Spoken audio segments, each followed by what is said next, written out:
Hello and welcome to yet another amazing episode. My name is Jacinta.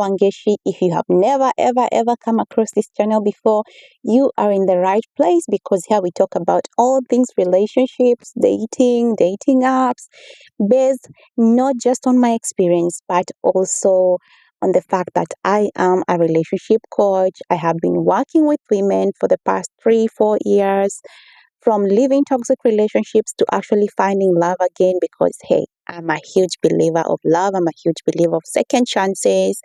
And in this channel, I get to just share little snippets, not just about my life and the lessons that I've taken, but also on the things that I coach women so that they are able to find their true love. So welcome. In today's episode, I'm going to be telling you about a one that is so subtle that so many of us go carrying it over and over again. Because I come from Kenya, I have heard women say, oh, we have been bewitched. It runs in the family. But my dear, some of these things are actually generational traumas, not curses. And I'm here to talk about one that might be running the show in your life. So stay tuned and please don't forget to subscribe, like this video, and share it with a friend or a cousin who might hear or love to hear this information. So karibu and welcome.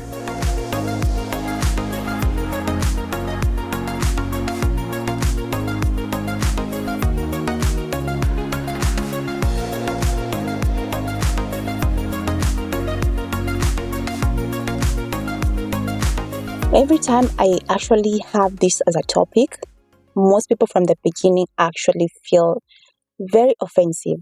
Yeah, they feel very offended by it. They feel like I'm telling them to hate their moms. Yes, I know I have hinted on it. And some of them do not even want to acknowledge the fact that this could actually be ruining their life. So what is it? This is a mother wound. And before, I actually did not know so much about it. But I will be talking to women, so many women on between Monday to Wednesday. I talk to at least 3-5 women. Yes. So all these women, they usually have something in common. Most of them. Let me talk about 80% of them. And from the statistic that I was seeing, 65% of the world population actually report to having had this type of wounds, and 80% of this population are actually out there in therapy, working through the mother wound. That's how big it is. Yeah. And when I talk about the mother wound, I just want to give a disclaimer. I'm not saying that we need to blame our moms. Remember, this could actually be something that she does unknowingly. Yeah, some do it unknowingly. We are even, as me as a mom, I came to realize that there were things that I was doing with my own kids, which I was picking up from my late mom. May the Lord rest her soul. And there were things that were so subconscious that they were in my subconscious, meaning that I was just on autopilot, and coming to learn about this, I have learned to be more intentional. Yeah. And they don't just run the show in the way that you actually raise your kids, but also in your relationships as well. And I find that most of the women who are struggling to find love again, especially attracting it, could actually be having this deep wound. And why is it so hard to diagnose? Because this will be the one wound that is so subtle because it is wrapped in a bow. You see, like the presents, the birthday gift, the Christmas gift, this is one of those ones that look like that. Why? Because whoever told us that mom knows best, they did not anticipate that sometimes these women who we always thought could love us unconditionally could also be the ones to hurt us in the deepest way. Yeah. All the other abuse, physical, even emotional, sometimes we have telltale signs. But with a mother wound, that's why it's so hard to see it, is because it's still wrapped by those hugs, those beliefs that we have been told that a mom is one of your biggest supporter. A mom is the only one who has got your back. So when they hurt us, we barely even recognize it. Yeah. So today I'm just going to be giving you 4 moms or 4 ways that Our moms actually lead us to choose or to show up later on in a way that we are not able to recognize relationships which are good for us, or we are also drawn to partners who are harmful and abusive to us. Yeah. Number one, if you grow up with an absent mom. Absent meaning that either she was there but emotionally wasn't there, or that she was totally gone. It could actually even be death. Especially as kids, we do not understand. I lost my mom when I was 10. We do not understand why did she have to go? Why did she have to leave? It leaves us with a wound, with some pain. Yeah. And especially when there are things that you would have wanted to say to her. Yeah.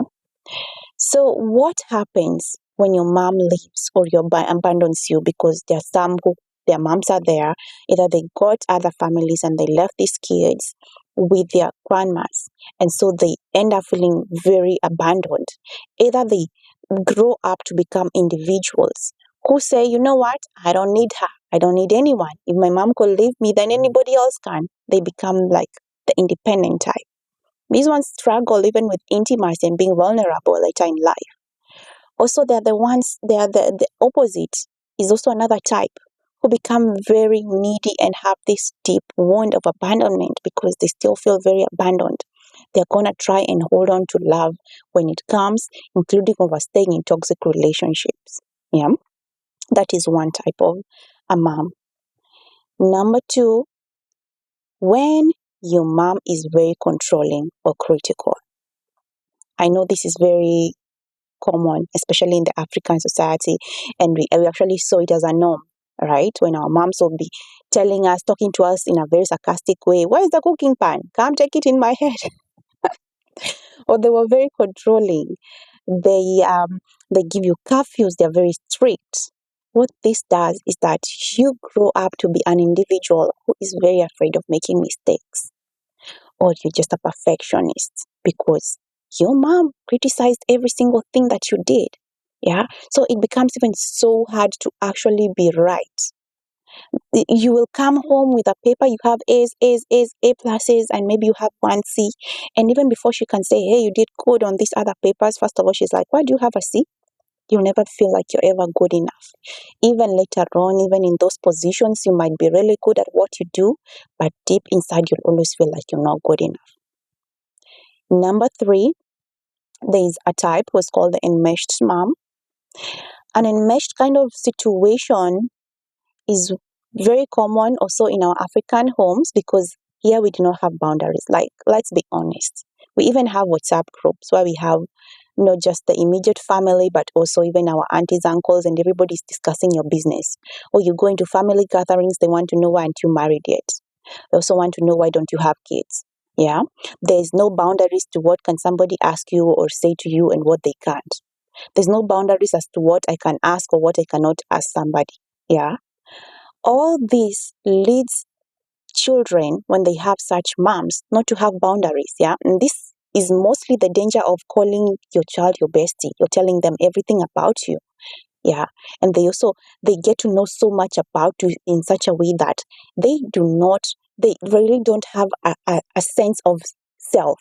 Yeah. Like they do not really know themselves because they have been existing. They have been existing according to the way you are. They see the world through your lenses. So even later in life, they end up getting into relationships, even in friendships, where they do not really know who they are. So they tend to just take a persona or take an image that they think that this person is going to appreciate them for. Yeah. And this can be very dangerous, especially when they find themselves in toxic relationships or narcissistic relationships, where they're always going to be trying to prove that I am this kind of a person that you want me to be, until one moment it clicks like, wait a minute, this is not me. Imagine having this sense of being independent, like you always want to work, but then you end up in a relationship with somebody who says, I want a woman who's just going to have kids and stay at home. So you're going to do that to please the other person, but deep inside, you're going to really be disgruntled and still have so many regrets in life. Yeah. And finally, and most damaging, the narcissistic mom. A narcissistic, and especially narcissists, remember, and it's also something that I find when I'm talking to my clients with. Some of them do not believe that actually women can be narcissistic, but it's there. It doesn't know any gender. Yeah, it can be both with men and also with women. So what happens is that we end up, when you have grown up with a narcissistic mom, you only existed just for her needs. With a narcissist, they have this ego that everybody around them is like a puppet. They just play them in their own little twisted game. Yeah. So you're gonna be looking good just to make your mom look good. And most of these moms or people, narcissists, are actually very charming. They might even hold a position in the society. Everybody will be telling you, oh, wow, you have an amazing mom. Oh, she's a leader in church. Oh, she's very good even with other people's kids. But when it comes to you as her own children, you know the truth. And she's not who she's actually showing the other world or the other people or portraying herself to be. Yeah. So you exist not to be heard, but only to be seen. You can be good, but just not perfect. Not outshine your mom. You can be beautiful, but just don't make your mom feel like you're in a competition with her. Yeah, that is the narcissistic mom, and this is the most damaging, because what this does is that you grow up without an identity. You do not exist outside of what your mom told you to be. And I have found that for my clients who grew up with such a mom, like there was this one lady who I was talking to, and she was telling me that there's a time when she knows that she's hungry and that she needs to eat, but she's not going to sit down and eat until she gets the house clean, the laundry done, folded, even though she's really starving. And she's now a grown up lady with her own life. But it's because the voice of her belief from where she picked it up from, most probably her mom, is still in play here. Yeah. So the damage is really very extensive. And I usually say, every time you come across a narcissist, let alone be in a relationship with one or even growing up with one, you really need to not just work on yourself, but even seek therapy. Yeah, seek therapy, seek help. And help is in therapy, is in coaching. Just find a way to claim yourself.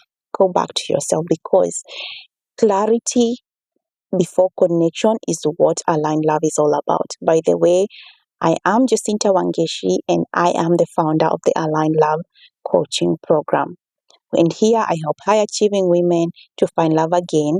And this is through magnetizing, just becoming a magnet to love, not chasing love. Because when you chase love, that's when you're least likely to find it. But when you learn how to magnetize, embody love, then it becomes so effortless. And so with all these wounds, they honestly really stop you. They become a block from you finding love. So I hope this is helpful. I hope this is helpful, and that if you can relate with any of the above, let me know. Sometimes I know for a fact it can really be hard, but take a long, hard look into your life. Somehow the light skips the sun is disappearing, coming back. Just have a look into your life and let me know, which kind of mom do you think you grew up with? Let me know in the comments below. And until next time, see you in the next video. Bye bye. Oh, and don't forget to like, share, and subscribe to this channel. Bye bye, guys.